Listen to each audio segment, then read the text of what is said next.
Hello everyone, it's me again. Today I will recap the movie Roadhouse. Do you see the six-pack guy? He has solid muscles on his body. Dalton used to be the most famous middleweight MMA fighter in the world. Because he was too enthusiastic about fighting, he accidentally killed his opponent. So now he has lost career and then work as a security guard in a bar. However, the gangsters came to his workplace to cause trouble, making him angry. So what will be the ending for these ignorant people? Please follow today's recap. In an illegal black market fighting ring in a remote town, the crowd enthusiastically cheered for the fighter they bet on. The two fighters rushed into each other without missing a beat. After a fierce fight, this fat tattooed fighter was the winner. He is known as the king here with a record of 6 consecutive matches without losing. At this moment, a mysterious man wearing a hoodie walked over and wanted to challenge the fat fighter. At first, he was still proud and underestimated. However, his smile quickly disappeared when he saw Dalton take off his shirt. He immediately showed fear. He told the referee that he would not fight Dalton. After saying that, the fat fighter quickly ran away. The crowd was disappointed because Dalton's opponent had given up. So he became the winner and received his bet. On his way out, Dalton was stopped by a guy who unexpectedly stabbed Dalton with a knife because Dalton had made him lose $500 in the bet. But Dalton didn't care. Dalton's indifferent attitude scared the young men away. Dalton dejectedly returned to his car to find first aid supplies. At this time, a beautiful girl came to meet him. She introduced herself as Frankie. She said that she owned a bar in Florida, but recently, some thugs kept coming to the bar to cause trouble and destroy things. So she wanted to hire Dalton to be a security guard at the bar. She would pay him $5,000 a week. This was quite a sum, but Dalton wasn't very interested in money, so he refused. Frankie didn't give up and left her business card, saying that if he changed his mind, he could contact her again. In the past, Dalton was the world's #1 middleweight MMA fighter, known as the Undefeated One. But in one match, because he lost control, he beat his opponent to death. Because of that event, he was psychologically haunted, could not compete anymore, and decided to retire. Unable to find a purpose in life, Dalton drove aimlessly. Finally, he stopped right in the middle of the train tracks, as if he wanted to end all his suffering. However, after the collision, he was still safe and sound. Dalton smiled and thought that he still had some meaning in life. So the next morning, he took a bus to a Florida town, wanting to accept the job that Frankie offered, and he also start a new life. As soon as he arrived, he met a bookseller named Charlie. She was very cute, enthusiastically introduced Dalton to this town, and also gave him a book as a souvenir. The first time he came to a remote town and was warmly welcomed, he felt very warm about the people here. With Charlie's guidance, Dalton also found the place he needed to go, which was a beach bar called Roadhouse. The scenery here was very pleasant. The staff in the bar were all cheerful and friendly. At first glance, it looked very peaceful and not too bad. However, at night, it was the complete opposite. The guests who had a little bit of alcohol started fighting each other without stopping. The waiter was punched in the eye by them for trying to stop thugs. But that didn't stop there. A group of young men from the town also appeared. They smashed things, threatened the customers in the restaurant. They also teased the female staff. Dalton saw that and went to teach them a lesson. He advised them gently, but none of them listened. They also relied on their strength in numbers. So Dalton called these young men outside. Dalton asked them if the motorbike outside was theirs. Immediately, they followed Dalton outside. The leader wanted to bully Dalton, but Dalton kept mocking them. The tattooed men were furious when they saw Dalton mocking them, but they didn't dare to do anything because he was so fierce. The employees in the restaurant also went out to see what was going on. Dalton gave the leader a thunderous slap in the face. His subordinates couldn't avoid being slapped either. Dalton's attack speed was too fast and dangerous. They basically couldn't touch a single hair on him. Dalton quickly defeated all the tattooed men. Feeling sorry for they, Dalton borrowed a car to take them to the emergency room. One of them even thanked him for taking them to the hospital. The nurse asked him if he was their relative. He replied that he had beaten them. The nurse was silent after hearing that, not knowing how to respond. When he was about to leave, a female doctor on duty called him back. Her name was Ellie, the head of the emergency department of this hospital. Ellie realized that Dalton wasn't from town, so she wondered why someone would beat someone up and then take them to the hospital. Looking closely, she saw that he was injured, so she helped him treat the wound on his hip. When he returned to the bar, Frankie gave Dalton an envelope containing $5,000 in cash as an advance payment for the new week's salary. On the first day of work, he had beaten up those thugs, so she was very pleased. She hoped that Dalton would bring peace to this place. Not only that, Frankie was kind enough to lend Dalton her great-grandfather's boat so that he could have a temporary place to stay, and also reminded him that there was an alligator in the river. Dalton slept straight through until morning, when he was suddenly awakened by the bartender at the bar. Because she was afraid that Dalton was new to town and unfamiliar with the place, she took the initiative to bring him breakfast. The bartender said that she was very impressed with what happened last night. Before him, there were 4 people who had worked as security guards here, but none of them could last more than 2 days. He was a fragile hope for this place. After a full of drinking and eating, Dalton walked around town. Strangely, after a night, everyone seemed to know his name, and everyone he met waved warmly. He went to use the computer at Charlie's bookstore. At this time, the gangsters came to cause trouble and make a scene outside. Charlie took a baseball bat and rushed out to chase them away. When they saw Dalton's face, they were scared and ran away. On a yacht offshore, this young master named Brant was the son of a famous boss here. His father assigned him to take over all the family's illegal businesses. Because he wanted to take over Frankie's bar to build a luxurious 5-star resort, this guy sent those thugs to cause trouble to put pressure on her. When he heard that a strange security guard had beaten up a few of his underlings, he was furious and shouted loudly that by all means, his henchmen must deal with that security guard. He couldn't let that security guard ruin his plan. Since Dalton arrived, the bar had become much more peaceful. Although there were drunk customers causing trouble every day, under his direction, everything was resolved smoothly. Dalton also taught the 2 bar staff some martial arts, so that when he wasn't around, the bar would still be safe. Even those who got too drunk were chased away. As for the thugs, they only dared to stand outside the shop and not dare to come in to cause trouble. But this was just the calm before the storm. One day Dalton met Dr. Ellie, and the two got along very well. They talked happily all afternoon. One evening, Dalton was walking home alone when suddenly a car rushed forward and knocked him aside. It didn't stop.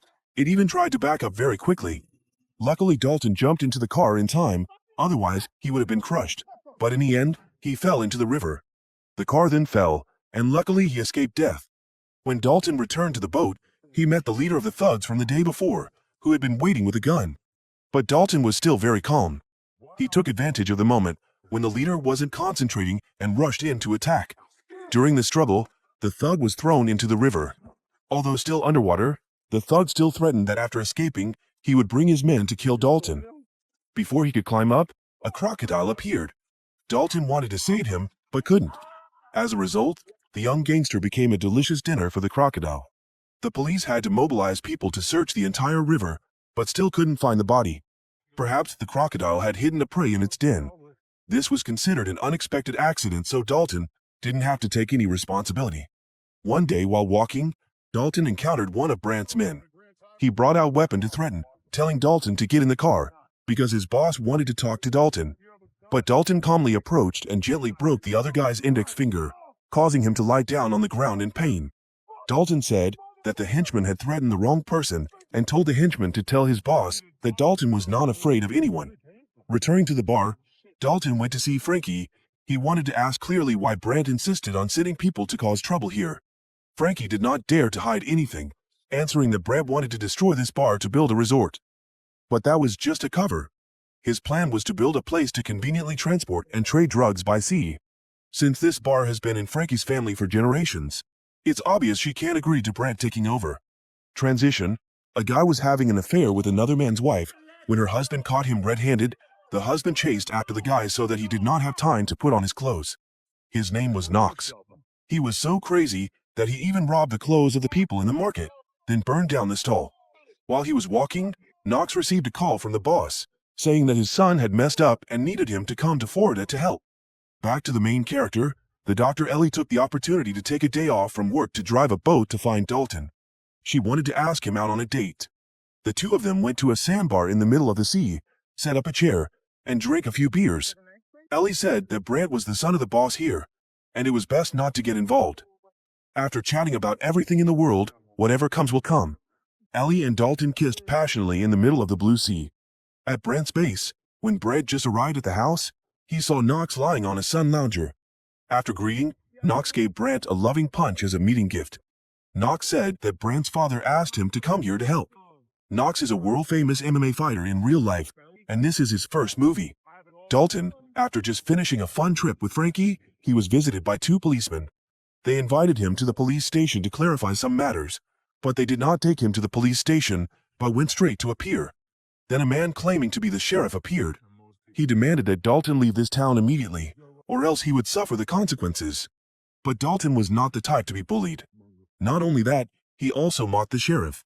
So the sheriff angrily dragged Dalton out of the car and beat him. The sheriff pulled out his pistol and was about to shoot. At the dangerous moment, Ellie suddenly appeared. She went to slap him, then led Dalton away. Ellie said that the sheriff was her father. He was a lackey for Brant's family. She had lived with her mother since she was young, but after she passed away, she had no contact with him anymore. She also advised Dalton to leave this town. Getting involved with Brant's family would sooner or later cost him dearly. Dalton thought he had found a peaceful place to continue living a new life. But who would have thought that God would like to tease people like this? Outside the bookstore, Brant's men were ordered to bring gasoline cans to set fire to the place. The father and son were helpless and could do nothing. This was Brant's warning to Dalton. Dalton returned to the bar dejectedly, his mind filled with uncertain thoughts. Unexpectedly, Brant came and sat next to Dalton and started talking to him. He tried to convince Dalton not to cause trouble. Brant showed Dalton a video of his old match. At that time he had lost control like a wild beast, nothing more, nothing less. Seeing that he did not respond, Brant angrily left. At this moment, Knox led a group of thugs in, brazenly smashing everything around. The two waiters who tried to stop him were also beaten to a pulp. The atmosphere in the bar was now very chaotic. Everyone was like crazy, rushing in and butting each other. Dalton had been sitting there thinking about life, but seeing that things had gone too far, he couldn't bear it any longer. He approached Knox, and without saying much to each other, they immediately jumped at each other without missing a beat. They continuously exchanged blows. Knox was truly not an ordinary person. He kept using his deadly moves, making Dalton struggle. But Knox soon realized that Dalton wasn't fighting at full strength. Because Dalton had just gone through so many things, he was in no mood to fight anymore. So he turned around and left, determined to leave this town of trouble. Dalton returned to the boathouse to treat his wounds. Frankie also ran over to beg him to stay, but he no longer cared about this place. On his way to the bus station to catch a bus to leave, Dalton saw the bookseller's shop burned down. He rushed in to check, but the people there said that Charlie and her father were being taken to the emergency room by ambulance. It was obvious that this was caused by that scoundrel's men. In this town, Charlie was the kindest person to Dalton. So when he learned that those scoundrels had harmed her, he was extremely angry. Dalton went to Brant's base alone. When he arrived, he only saw one of Brant's henchmen there. He approached and punched the opponent in the throat. Dalton asked him that. He broke your throat. Now you feel like you can't breathe, right? And the henchman couldn't breathe and fell into the swimming pool. Dalton found another henchman, who was scared and said that Brant had used his connections to borrow a large sum of money to serve his plan, and that the money would be transferred early tomorrow morning. Based on the information he had just obtained, Dalton secretly followed, and indeed a helicopter carrying a box of money flew in. Then, a policeman dragged it away to hand it over to Brant. Dalton quickly knocked policeman out and stole the dirty money. He used the corpse of the thug from the day before, used the policeman's gun to shoot the corpse, creating a scene where the police shot and killed civilians. And the amount of money that Brant had was indeed not small. In his head, Dalton had already come up with a plan to destroy Brant's plan. Dalton was sitting on the boat wrapping sticks of dynamite when the sheriff approached him. He informed Dalton that Brant was aware he had stolen his money. As a result, Brant had kidnapped Ellie to hold her hostage. Brant threatened to harm Ellie if Dalton did not return the money by noon. The sheriff asked Dalton to save his daughter. Of course, Ellie was in danger, so Dalton could not just stand by and watch. Dalton borrowed a boat from the dock and immediately set off. Knox still drove back to Brant's place. But when he got there, no one was there. It was clear that Brant had tricked him. When Dalton arrived, he saw Brant and the sheriff waiting, but the negotiation did not seem to go smoothly. Dalton demanded that he see Ellie before handing over the money. Brant, on the other hand, refused to agree, only releasing Ellie when he saw the money. Dalton wondered why Ellie's father was sitting so leisurely. At this time, Brant said that he had really kidnapped Ellie. The sheriff was so angry that he almost went crazy.